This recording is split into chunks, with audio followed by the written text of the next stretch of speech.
Welcome back to my channel. आज के इस लेक्चर में मैं डिस्कस करने वाली हूँ अकाउंटेंसी के 2019 का पेपर।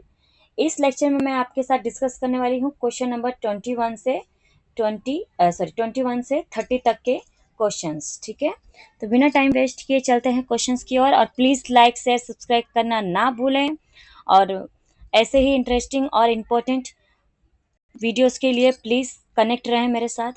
चलते हैं क्वेश्चंस की ओर। How would you consider the interest on debit balance of partner's current account for the firm?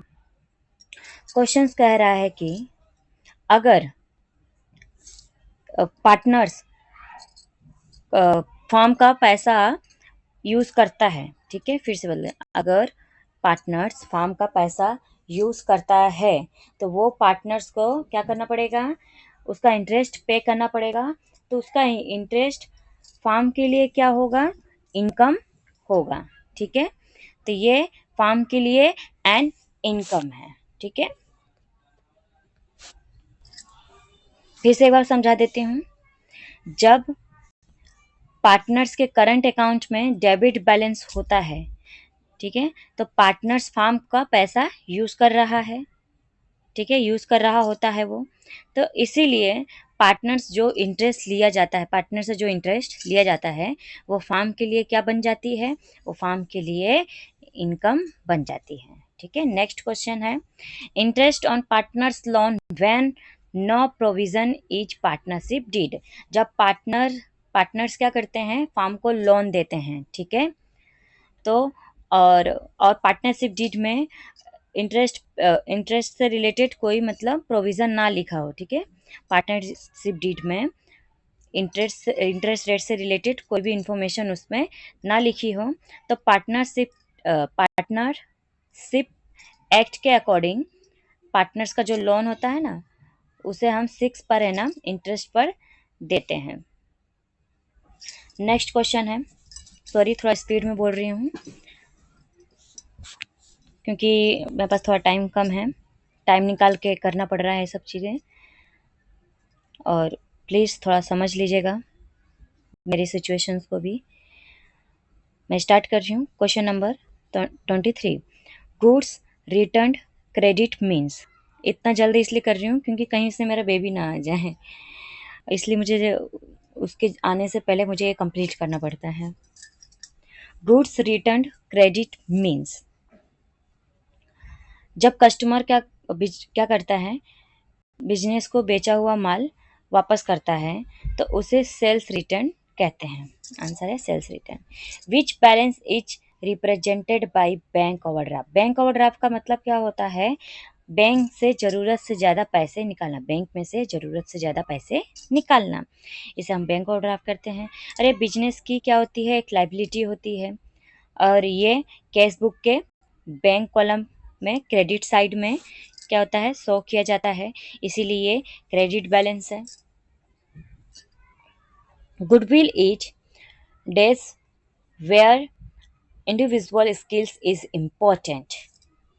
Answer है लेस।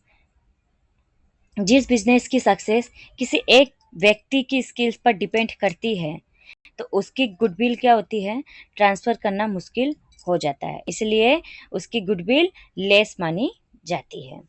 आंसर आएगा लेस। सुपर प्रॉफिट मीन्स, इसका फॉर्मूला है सुपर प्रॉफिट का, तो आंसर है d, expected profit minus average profit. Super profit में is equal expected profit minus average profit. Next question है, workers profit sharing fund for partnership firm. ये amount worker को देना होता है। ठीक है, ये जो अमाउंट है वर्कर्स प्रॉफिट शेयरिंग फंड, ये वर्कर्स को देना होता है। जब तक पेमेंट नहीं होती तब तक ये बिजनेस की क्या होती है, लाइबिलिटी होती है। ठीक है, तब लाइबिलिटी मानी जाती है। ठीक है, जब देना बाकी हो तो इसे हम क्या कहेंगे, पेबल कहेंगे। तो आंसर क्या है, पेबल्स। नेक्स्ट है, as per accounting standard 26 days goodwill cannot be shown in books। तो आंसर है इंटरनली जनरेटेड।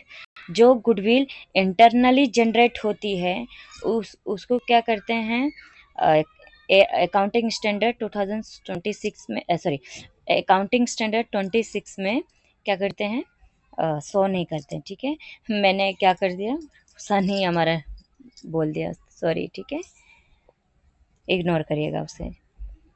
क्वेश्चन नंबर 29 है, revaluation account is also known as profit और लॉस एडजस्टमेंट अकाउंट। आंसर क्या है ये, revaluation account is also known as, जो revaluation account होती है उसे हम किस नाम से जानते हैं, दूसरा, तो दूसरा उसका नाम है profit and loss adjustment account. ठीक है, जैसे कि जब कोई किसी पार्टनर्स का मतलब प्रवेश होती है, जैसे एडमिट, डेट या फिर रिटायर, तो तब उस समय हम क्या करते हैं, प्रॉफिट और लॉस को क्या करते हैं, एडजस्ट करते हैं। ठीक है, तो रिवैल्यूएशन अकाउंट में भी वही होता है, तो इसीलिए profit and loss adjustment account को हम रिवैल्यूएशन अकाउंट भी कह सकते हैं। Question number 30, if partnership deed is silent, partnership deed क्या है, साइलेंट है, interest payable to retiring partner, जो पार्टनर रिटायर हो रहा है उसे हमें इंटरेस्ट पे करना है। अब पार्टनरशिप डीड में कुछ लिखा नहीं है, तो हम पार्टनरशिप एक्ट के अकॉर्डिंग क्या करेंगे, 12% पर एनम उसे इंटरेस्ट पे करेंगे। ओके, आई होप आपको ये क्वेश्चन समझ में आए हों। प्लीज़ लाइक करना ना भूलें और प्लीज़ इसे शेयर कर दीजिए। अगर आपने सब्सक्राइब ना किया हो तो सब्सक्राइब भी कर दीजिए। ओके, और हाँ, मैं थोड़ा स्पीड में बोल रही हूँ तो उसके लिए सॉरी। मैं पूरी कोशिश करूँगी कि स्लो में बोलूँ, बट अभी सिचुएशन ही ऐसी है। ठीक है, कि मेरा बेबी पास में ही यहाँ हुआ है, वो आ सकता है, और इसीलिए मैं स्पीड में बोल रही हूँ ताकि मेरा वीडियो बीच में ना रुक जाए। अगर आपको कोई भी क्वेश्चन ना समझ में आया हो तो बोलिएगा, तो मैं उस पर वापस से वीडियो बना दूँगी। Thank you.